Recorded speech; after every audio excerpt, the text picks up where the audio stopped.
Nós estamos aqui na ASCO Geniturinário, eu sou Rodolfo Reis, sou urologista, aqueles que me conhecem, responsável do setor de uro-oncologia da Faculdade de Medicina da USP de Ribeirão Preto.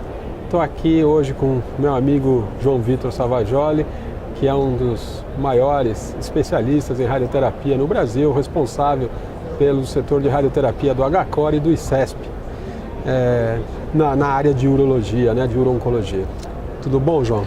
Tudo bem, Rodolfo. Obrigado pelas palavras elogiosas. É isso, você é merecedor. Mas nós estamos aqui hoje, teve a apresentação de um pedaço, um início de um resultado do estudo PICE. Você podia comentar com a gente o que você acha que esse estudo, a importância desse estudo, o que ele traz para nós e o que você acha, qual é a sua impressão sobre esses dados que foram apresentados aqui? Esse é um estudo importante porque é um estudo randomizado, ainda com resultados preliminares e focado basicamente em efeitos colaterais e não tendo tempo ainda para avaliar outros endpoints como sobrevida livre de metástase ou sobrevida global. Ele comparou a chamada radioterapia convencional, 39 frações, e depois de um determinado período incluiu o fracionamento que foi demonstrado como não inferior pelo CHIP Trial, em 20 frações, e comparou com a radioterapia estereotáxica hipofracionada, ou a SBRT, em 5 frações com 36 grays e meio. Do ponto de vista de efeitos colaterais, tanto geniturinários como gastrointestinais, basicamente não houve diferença. Então, é um resultado animador, é um resultado que ainda não muda a prática clínica, nós temos que observá-lo com muito cuidado e com muita atenção, e ele vem numa linha muito clara de hipofracionamentos em câncer de próstata, que é um tumor que tem uma radiobiologia favorável para hipofracionamento, e vem numa linha muito favorável para países como o nosso, como o Brasil, onde tratamentos mais curtos podem aumentar a possibilidade de atender a população que hoje busca atendimento e aguarda em fila de espera. Então é um estudo animador, todos nós devemos ler e prestar atenção, mas ele vem em uma linha onde temos que aguardar um período ainda maior para colocá-lo como prática clínica. Devemos chamar a atenção e prestar atenção que para a sua utilização, ou seja, SBRT em câncer de próstata, nós devemos ter recursos técnicos sofisticados que incluem, além de modernos aparelhos de radioterapia e sistemas de planejamento, mas técnicas de IGRT, ou seja, de radioterapia guiada por imagem, para que não aumentemos o risco de efeitos colaterais. Bom, o critério de inclusão desse estudo não foi para doente de alto risco, Então, pode ser que a gente demore um pouco para ter resultado de recidiva e de sobrevida, Sobrevida não vai ter porque depois a gente acaba tendo que complementar com outras terapias, eram tumores localizados e sendo por doença localizada de risco intermediário, você acha que hoje a radioterapia ela precisa ser associada ao hormônio no risco intermediário, no 3+4, no Gleason 3+4? Você acha que com essas novas tecnologias isso em algum ponto vai mudar? Um tumor de baixo volume, 3+4, a gente poderia fazer só a radioterapia. Você acha que isso vai ser possível? Eu acho que a população desse estudo avaliou fundamentalmente o risco intermediário.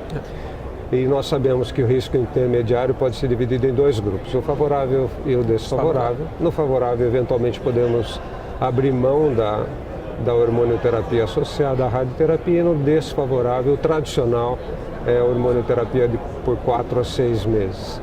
A sua pergunta é muito interessante, porque ela vem de encontro a estudos que têm tentado evitar a hormonioterapia, que nós sabemos que tem efeitos colaterais, e de alguma maneira substituí-la por outras ferramentas, que variam desde novos fatores genético-moleculares, ou seja, substratificar ainda mais essa população e tentando identificar aquela que poderia prescindir da hormonioterapia, e outros métodos de radioterapia que tentariam escalonar a dose ainda mais dentro de uma glândula prostática como um todo, a chamada identificação da lesão índex.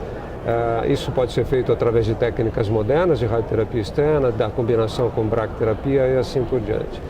mas eu acho que é uma linha ainda de tendência a ser identificada e o usual na prática clínica é baixo risco, risco intermediário favorável, de repente radioterapia exclusiva, risco desfavorável, o standard é combinar a hormonioterapia.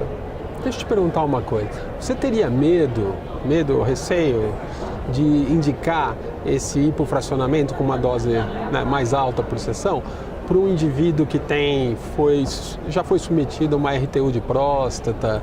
Você teria medo disso ou não? Ou você acha que isso não vai ser diferente do normal, né?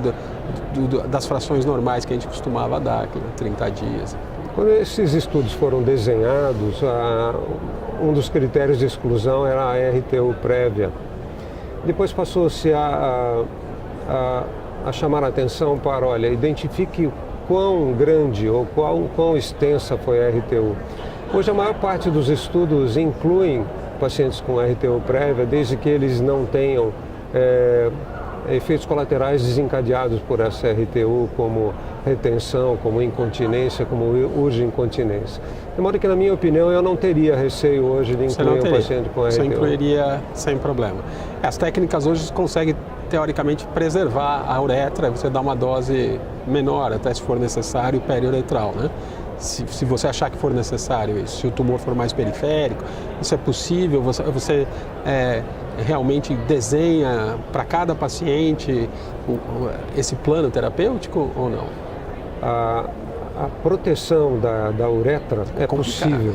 A proteção da uretra é possível, é muito usada na bracterapia, onde nós reconstruímos a uretra e evitamos que a dose máxima fique naquela região. Em radioterapia externa é possível, não usualmente empregada. É muito difícil, né? Porque a uretra passa no meio da próstata, você vai ter que entregar na região anterior, posterior. E o órgão tem mobilidade. Tem muita mobilidade. Então, né, é mais complicado, né? Mas você realmente não teria medo, então, de fazer isso.